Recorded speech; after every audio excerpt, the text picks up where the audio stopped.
Hello Rebels, thank you all so much for the support on the recent videos. It just means a lot to me that you guys have been watching them and enjoying them. Luke and Leia played an important part in the Star Wars universe. They both were important pieces in the rebellion, and one even converted and brought back Vader to the light.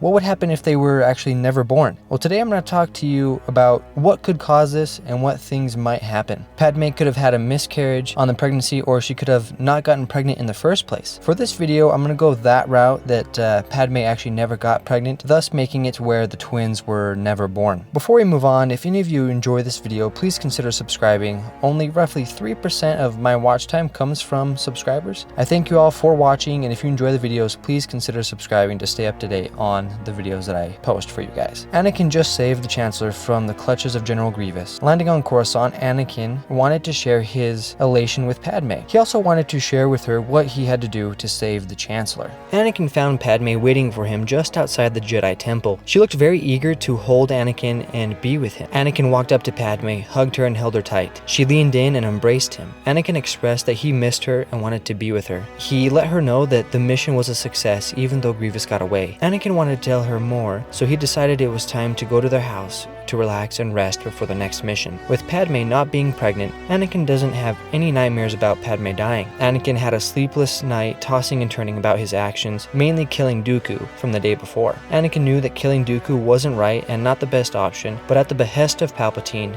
killed him anyway. Anakin was called to meet before the council. Assuming it was about not bringing Dooku back alive, Anakin prepared for his consequences. Anakin entered the council chambers to see Mace, Yoda, and Obi-Wan waiting for him. They began to talk with Anakin about what happened yesterday and how Palpatine influenced the decision to kill Dooku. They expressed their worry they have about Palpatine controlling the Senate too much and having influence over the Jedi. The council instructed Anakin to keep watch on Palpatine and inform them on any movements he makes. Anakin begrudgingly accepted the task even though Palpatine has been like a father to him. Palpatine has always been there when Anakin needed him. However, due to his duty and loyalty to the people that got him off Tatooine, he accepted his task. With his new task in hand, Anakin left to go find Palpatine. On his way out, Obi-Wan stopped him. Obi-Wan expressed his concern for Anakin to be careful when being this close to Palpatine. He also let Anakin know that he was headed to Utapau to go find Grievous thanks to the lead they got from the clone intelligence. Anakin expressed his desire to go with and help Obi-Wan, but he got reminded that the council entrusted him with a special assignment. Anakin left to find Palpatine silently watching a show in the theater. Palpatine waved his guards and advisors off so that they could be alone. As soon as they were gone, Palpatine let Anakin know that he understood he was there to watch over him. Anakin was caught off guard, wondering how he could possibly know why he was there. Seeing the look on his face, Palpatine let him know that it seemed like a logical conclusion to follow the events of yesterday and the meeting Anakin had with the council. Anakin let Palpatine know that he didn't want to be watching over him but would rather be with Obi-Wan. Sensing an opening to further worm his way inside Anakin's mind, Palpatine began to explain that the council doesn't trust him. He also let Anakin know that he will never be able to get the respect and power he is after while serving as a Jedi. Have you ever heard the story of Darth Plagueis the Wise? Anakin responded that he hadn't, to which Palpatine found no surprise. He began to tell Anakin how Darth Plagueis was a powerful Force user with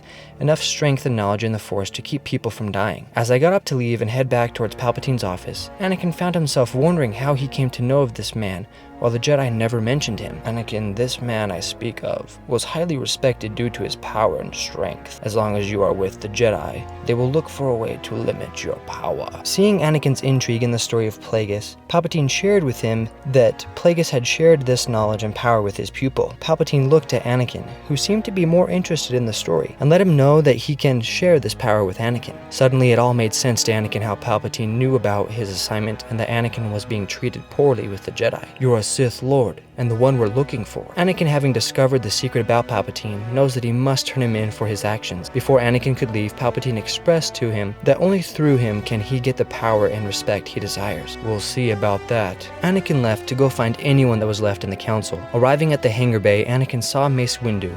He began to relay all that he was told by Palpatine, and how he was behind everything that the Jedi are trying to stop. Anakin proceeded to offer his help to arrest Palpatine, only to have Mace tell him that it is better if he stays away from this. Mace left Anakin in the hangar alone while he went to arrest Palpatine. Standing there alone, watching Mace fly off, Anakin began to think that perhaps Palpatine was right. Anakin thought that this news would bring him enough trust and respect to help in the arrest. He was proven wrong, and maybe he would never get the respect he wants. Anakin went back to the Jedi Council room as Mace requested. Sitting there in the room, the words of Palpatine began to flood his thoughts. Thoughts that he won't earn their respect, he will always be treated differently, the Council was afraid of him, he won't get the power and strength he wants as a Jedi, and the thought that they were holding him back all came to his mind. Coming to the conclusion that Palpatine was right, and perhaps the only way to gain the respect and power he wants is by joining with Palpatine, Anakin left to go aid him before it was too late. Anakin arrived at the Chancellor's office to find Mace standing over him. Anakin, knowing that he must stand trial before the Senate, began to say that Mace needed to stop and arrest him. Responding that he's too dangerous to be left alive and must be dealt with, Mace raised his saber. Palpatine, seeing the end drawing closer, began to beg Anakin for his help, saying that only he can help him get the power and respect he desires. Knowing that Palpatine was right about the Jedi, Anakin, in a split-second decision, ignited his saber and brought it up to meet Windu on the wrist as his saber was coming down towards Palpatine. Mace, in shock at the actions of Anakin and in pain from his hand being cut off, was distracted long enough for Palpatine to shock him and throw him out the window. With the damage done and Anakin having saved Palpatine's life, he was now joined with Palpatine on a new path. The rest of the story continues pretty much as we know it. Anakin, to further cement his journey and gain the power he wants, helps execute Order 66. He goes to Mustafar to take care of the Separatist leaders and is followed by Padme and Obi-Wan. Assuming that Padme brought Obi-Wan there, Anakin chokes her. The two of them fight, leaving Anakin scarred and dismembered. Leaving Anakin for dead, Obi-Wan takes Padme to a medical droid to make sure she is okay. Padme, knowing Anakin's fall to the dark side, dies of a broken heart.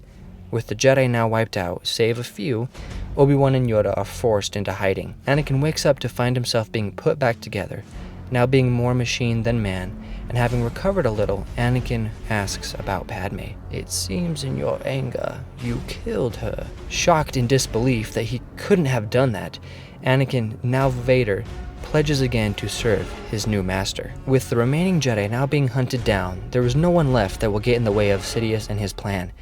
The rebellion will rise up like it did, only this time they will not have the help of Luke or Leia, thus making the ending more in favor of the Empire. Sidious and Vader will rule the galaxy and strike fear into all of those that oppose them. The Jedi, now having all died off, will have to rely on the will of the Force and wait for someone strong enough to come along and challenge Vader and Sidious. Fate will always be a part of the Star Wars universe. Anakin, based on his decisions, was always destined to fall to the dark side. In this universe, Anakin will rule alongside Sidious, basking in the fear that is mistaken for respect and power that he now has. I believe that eventually someone may come along to bring balance back to the Force. However, the most likely option, partially due to fate, is that Vader slowly comes to realize, through torture, abuse, and the recognition that he is once again a slave, will rise up and challenge Sidious, thus bringing balance back to the Force. If Luke and Leia were never born, it would give more power and less trouble to the Empire. The Empire would rule with an iron fist until Vader or another Jedi,